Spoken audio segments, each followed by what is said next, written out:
So our first talk today, we've got Ankur Sharma, whose bio says that he's done 50 million Android installs. So he's probably got calluses on his fingers. He's going to be talking today about transforming Perkbox's engineering culture. So big round of applause for Ankur.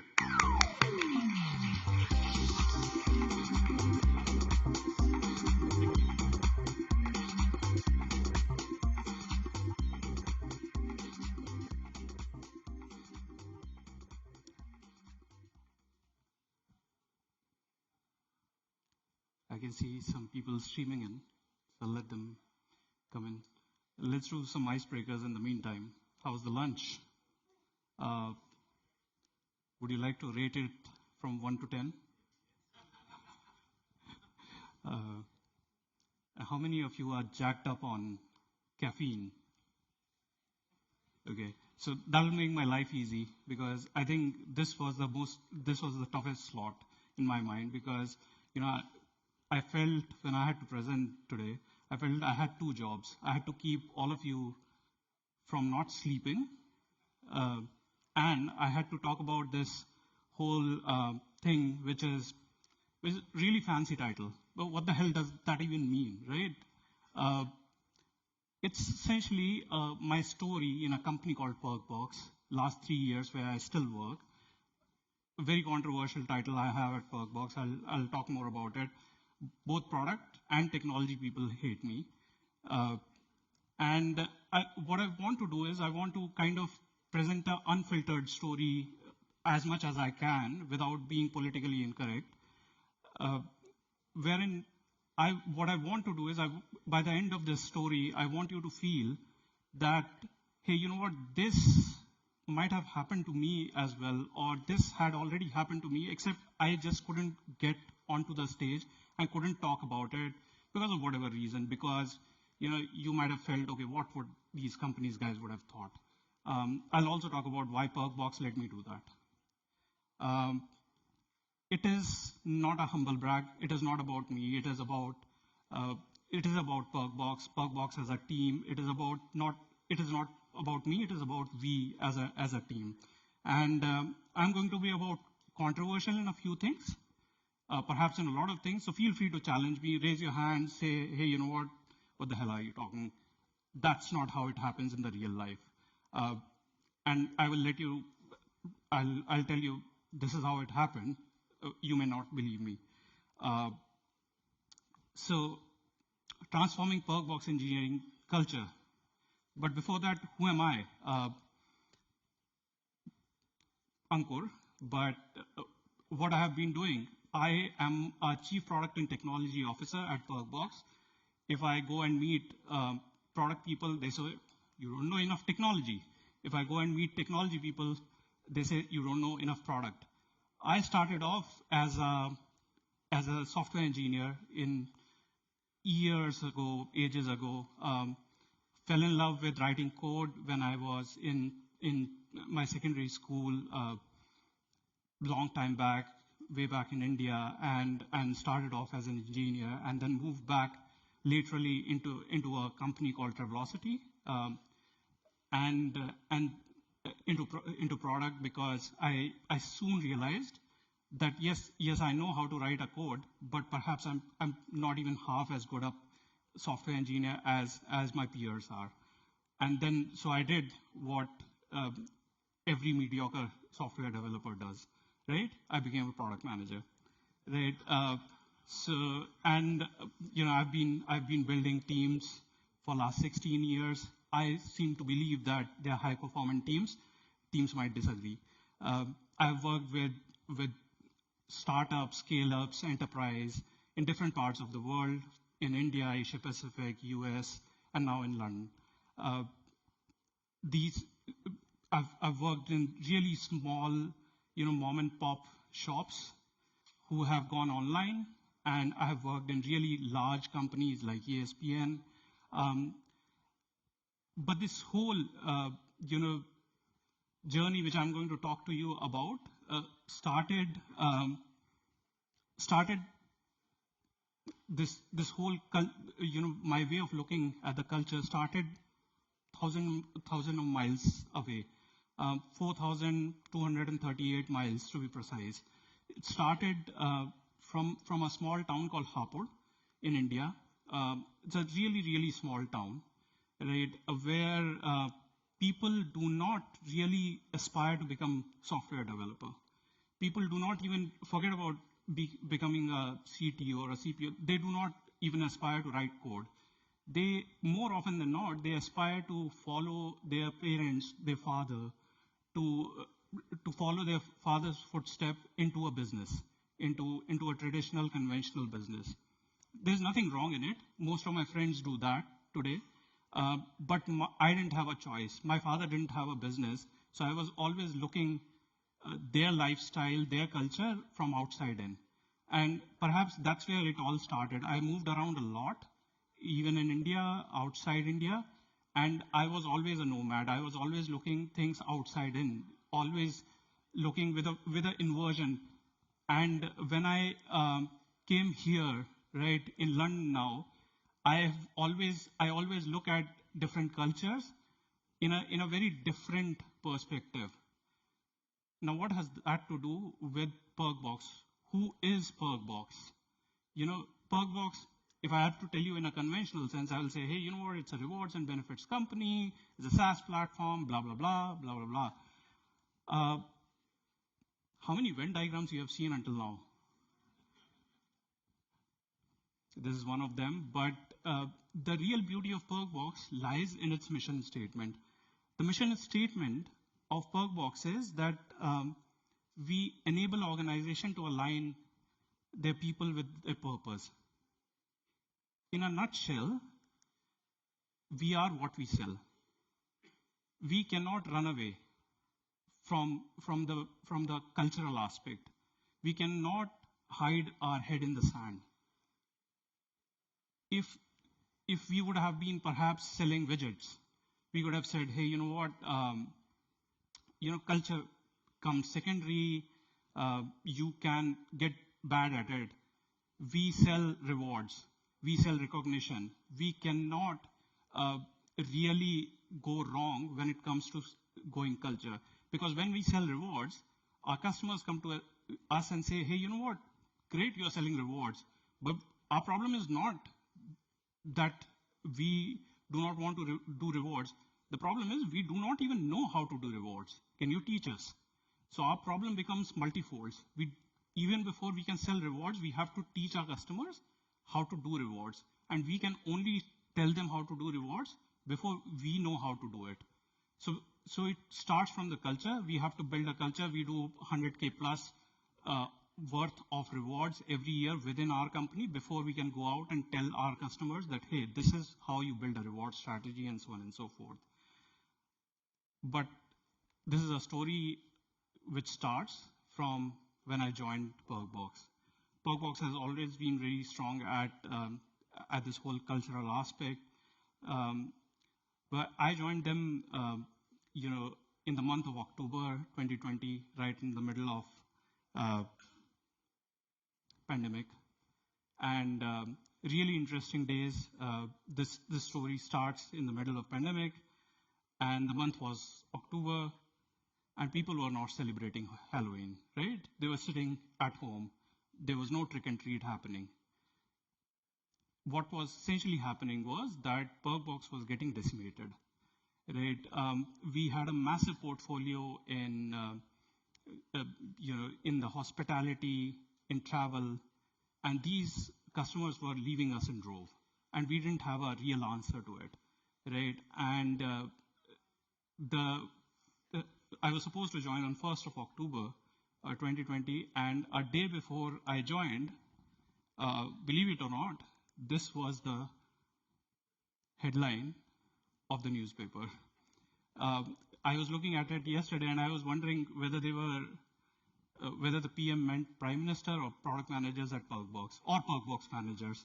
I still don't know the answer of it. Perhaps they just had read the mind of Perkbox. I joined a call on 30th September at Perkbox, and it was such an interesting call. It was a senior leadership call wherein all the directors had come in, and as they say, you know what, it's the adversity which reveals your true character. While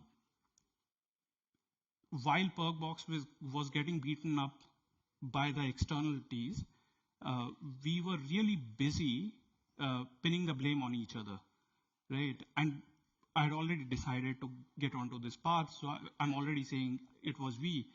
And here was sales and CS, which was getting hammered by these customers who had no other choice but to leave Perkbox. They were not able to even save their businesses. And they were saying, hey, you know what, the product is not good enough. We are not able to save. This is not a must-have. This is good to have. And product and engineering was saying, you know what, we are not getting enough feedback to become a must-have. So it was a nightmare, right? And right when I was going through these different calls and I was listening, I was wondering, you know what have I gotten myself into? And I was, and this was this conventional product and engineering org design wherein you had product and you had a director of product, which has a product org and a design org, and you had a director of engineering who had a data org and an engineering org and a DevOps org. I got to know on the very first day that my director of product is on notice. On the third day, I got to know that my engineering director and my head of data had a tiff, and my head of data has resigned. And this is in the middle of a really, really critical project, which we were executing, and it was completely dependent on our data migration. And later on, I got to know that head of data, this was the third time our head of data has resigned in last 1.5 years, but eventually this time she left. And while I was thinking, I was speaking to a lot of people in product engineering, trying to understand, hey, you know what, how are things? Asking them, reading first 90 days, trying to understand whether this is a turnaround or a startup or a scale-up or a sustaining success, trying to speak to the person who I felt was the wisest or perhaps the most sane, which is the director of engineering. While at the back of my mind, I was trying to think, hey, you know what, is that what I signed up for? Director of engineering came to me in the third week and said, you know, mate, I found my dream job. And resigned. So, and then there were more. As if this is just never going to end. You had these long-running projects. There was this project which was running essentially in engineering for last 1.5 years, which it seems the rest of the engineers who were left were saying is going to take another 1.5 years. And product engineering hadn't shipped a line of code in the last 9 months. Since January 2022 to October, the team had gone down from 50 engineers to 30 engineers. So there was a depleting morale. Obviously, there was attrition which was happening, and there was no real leader which was left to say, hey, you know what, let's close the flank. How are we going to do this? These are the reasons why we need to, stop worrying about things which are happening outside. There's one interesting thing which reminded me of when I wrote this line, responsibility without accountability. So there was this project which was running called internationalization, wherein I attended the first call, and there were 5 people in that call. And eventually, people ran through, hey, this is what I'm doing, this is what, and eventually they got stuck on a decision. And when I asked, okay, so who's going to take a decision on, and by the way, out of those 5 people, there were 2 product managers who were there in the call. There was a business owner. everybody who you can think of were on the call. And when I asked who's going to take a decision so that we can move forward, nobody actually owned up. So everybody was responsible, but nobody was accountable. There was zero to no predictability for customer-facing team. There was no roadmap for them. So sales and customer success team was going out and doing what they could do best. When you don't have a roadmap, as a salesperson, what do? You wing it. You basically say, hey, you know what? You want it, you'll get it. And then you come to the engineering team and say, dude, I have promised it. You got to build it, right? Because at the end of the day, salesperson is going to get incentivized based on what he's going to sell. He has to hunt and he has to eat every single month. It's not the mistake of the salesperson that they are committing wrong. It's the collective responsibility which is failing the customer. You got to give a predictable roadmap on which the salesperson can deliver or salesperson can commit. And then there was a inward-looking org, which, because there was only one person in the organization, which was a UX researcher who was talking to the customer. There was nobody who was talking to the customer. There was nobody who was collecting the feedback from the salesperson or from the CS team who was saying, hey, you know what exactly is happening? What kind of feedback are we getting? Now, it may look like, this is a dysfunctional team, and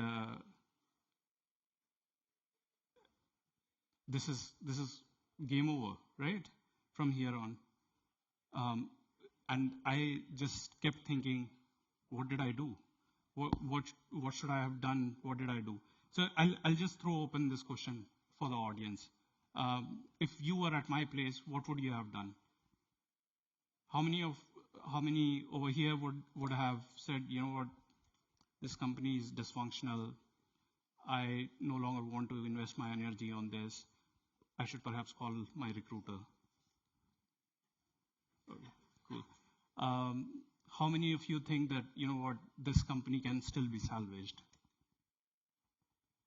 Okay, there's a lot of hope in this room. I feel like tearing up. So,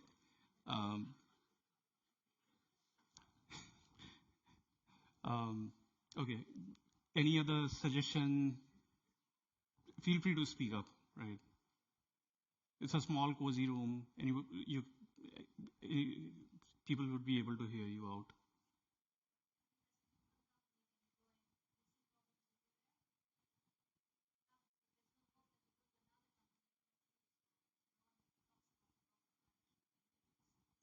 That's very true.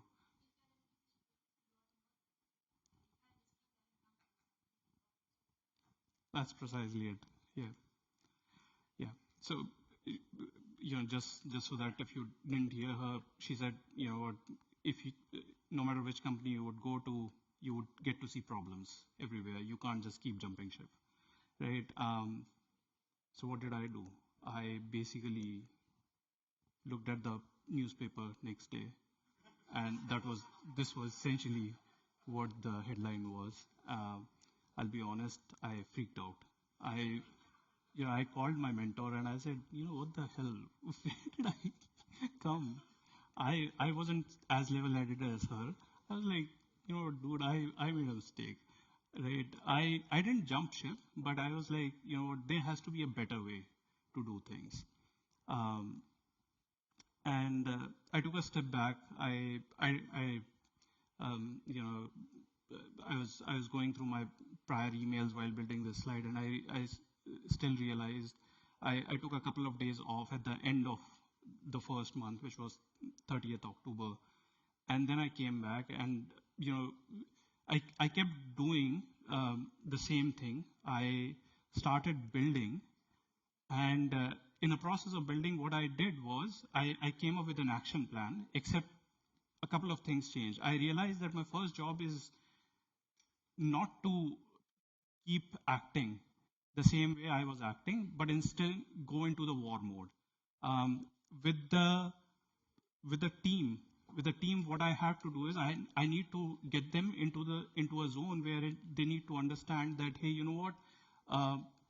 Of course, I need to understand the history, the context. I kept on speaking. For the first 60 days, I spoke to around 70 people across the org, which was almost half the org at that point in time. And my question changed, right? I kept on hopping from one person to another, trying to take a referral, trying to understand who are the historians in this company, who are the influencers in this company, trying to understand, how is this organization culturally thinks about it. Within the product engineering, what I was trying to help them understand is that all is not lost. If we stick together, if we close the flank, we can still win this war. And most important thing I felt at that point in time is we have to stop blaming the people who had left. To the customer, what we had to realize is that we had to focus on the urgent. We have to stop focusing on what is important. We were losing customers. If we had to build something for them which can retain them, for instance, if we have to give them, holiday from billing, that's what we had to do. We have to, cut our losses. There were a couple of products which we had built in last 2 years, which had gotten no traction. We were still maintaining them. We shut them down. Sideways and upwards, there was no consistency around what was happening, like the project which I was talking about, 1.5 years. We accelerated that, finished it in next 3 months, but more importantly, we started sending out an update every 7 days, every week, saying that, okay, this is where it is, so that it kind of built an artificial pressure on us as well as on them to understand what is happening. And made sure to the board members also, we kept it real. We told them that, hey, you know what, Rome is not built in a day. These things are going to take time. And these are the changes which we are doing to make time. So please keep reinvesting in the product and engineering. You need to hire more people. This is what you need to do. And to the company, it was very important to help them understand what is going to be my next move. How am I going to cultivate this growth? And for that, I laid out a plan which was built on TRP. T stands for transparency, R stands for reliability, P stands for predictability. Essentially, to implement all three of them, I use some tools, which I'm going to talk about. Now, transparency, if you look in the dictionary, it's very simple. It says the quality of something, such as situation or an argument that makes it easy to understand or recognize. But what essentially does that mean? Why do you need transparency in an organization? You need it to establish trust. You need to live in a glass house before you can actually ask. So, the problem with trust has always been, in my mind at least, is people keep saying you have to earn the trust. I think you have to give the trust openly, explicitly, before you even ask for it, before you even think that somebody should earn your trust. And the way we did it is that we actually established a way of working which said, hey, you know what, these are the core tenets based on which the product and engineering team is going to work. We introduced them, we rebuilt the cross-functional teams, which was built on matrices and stakeholders and not on the products. We built a prioritization framework, which I'll talk about in predictability, on reliability, and we built a continuous cadence around weekly flash, which again I'll talk about right after this. And we spoke about that how these teams are going to meet internally. We set up something called monthly inspect and adapt, wherein the teams, everybody from product, engineering, and design will meet, and we'll meet with the internal stakeholders also, with the CS and sales, so that we can eventually publish a roadmap by the end of this quarter. The other tool which we used was called Weekly Flash. Our first Weekly Flash started going out, but it was a project specific, 2 weeks into my joining. But the first one actually went out, which was it's essentially a tool which we used using OKRs to go out which goes out to the whole organization. It's like living in a glass house. To make sure that the whole organization knows what product and engineering team is doing every single week. So it's very simple. The OKRs, what is the progress of OKRs in red, amber, green, the notes besides it. And it goes out in the format of an email where these OKRs are actually slapped within the email. You don't want to open a spreadsheet? Don't open it. You can see it right within the email.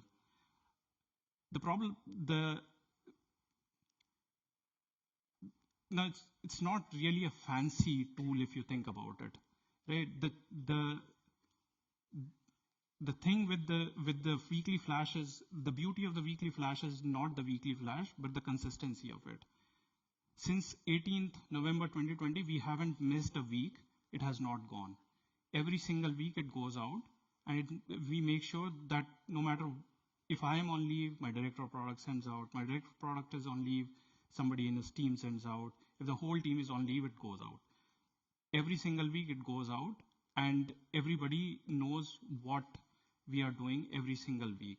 It's like living in a glass house, and that is the most debatable topic. Now, how do you actually build a reliability? Again, very simple definition. How do you trust somebody what wants and needs? Again, trust comes into the picture. The value, the usual reliability definition in engineering is uptime, but the value is not just generated by the uptime, but also to make sure that the customers are happy with your brand, with lowering the potential of your churn. The way we implemented reliability in our case was a little different. We actually made sure that we invite the feedback from every single one in our organization, and we implemented by a process called LiveLog. Not invented by me, I learned it from my boss. Again, it's a very simple, lightweight prioritization framework, which is driven on the fact that best ideas come from the people closest to the problem. We implemented it on a Google spreadsheet. It is open to the whole organization. Anybody can come in and put their ideas. They have to answer only 4 questions. The 5th one is optional. The 4th question is, what is the problem you want to solve? Who is the customer? How do you know it's a problem? It could be an anecdote. It could be a data, if you can give a data, and how big is the opportunity, and what is the proposed solution if you have the proposed solution. I know I've run out of time, so I'll now speed up. And yeah, this is the stuff which I was talking about, and I haven't removed the slide. So the third thing is predictability, wherein the quality something has. I actually didn't. I didn't think I'm going to take the whole 30 minutes, but now I'll speed up. Okay, essentially predictability, which is, hey, you know what? It's possible for you to know in advance that it will happen. How did we implement it? We implemented by shipping what was there in LiveLog, not blindly, but essentially backing it up with data. That's why everything which goes in the LiveLog needs to be responded by a product manager within 7 days. The product manager can go back to the stakeholder and can say, hey, you know what, can you give me more details, or can decline it. What is the payoff? Problems, not solutions. The stakeholders started coming back with the problems or the opportunities, and not exactly, hey, can you actually build this for us? We started building what customers wanted and started using it from day 0, and not based on the highly paid person opinion or who shouts the loudest. We had an improved team morale. Our voluntary attrition has been the lowest ever possible. These numbers which you saw are only for product and engineering. This is not for the company. The company's numbers are lower than this. I can be proud about this. And we started growing. Last 1.5 years, we have a 50% increase in ARR. We went from 3 countries to 100 plus countries, and outside UK and Australia. And this has basically built on the global platform. There are second order effects. We did, like in 2020, I said, for 9 months, we didn't ship anything. In 2021, we did 66 meaningful launches. This does not include bug fixes, and we had like 4 nines uptime. Other people started replicating us. This is from partnership team. This was from marketing. This was from the revenue team, from the GTM team. What next? In 2021, we kind of rebuilt the team. We made sure that people stopped leaving us. We laid the foundation. In last 2 years, we've kind of rebuilt on top of it, make sure that the team is future-proof. We have constantly reinvented ourselves. 2024 onwards, the weather is not going to be good. We need to make sure that we ride it out, we prepare for the future, and if need be, we pivot. And with this, I'm really sorry I've run out of time, and thank you.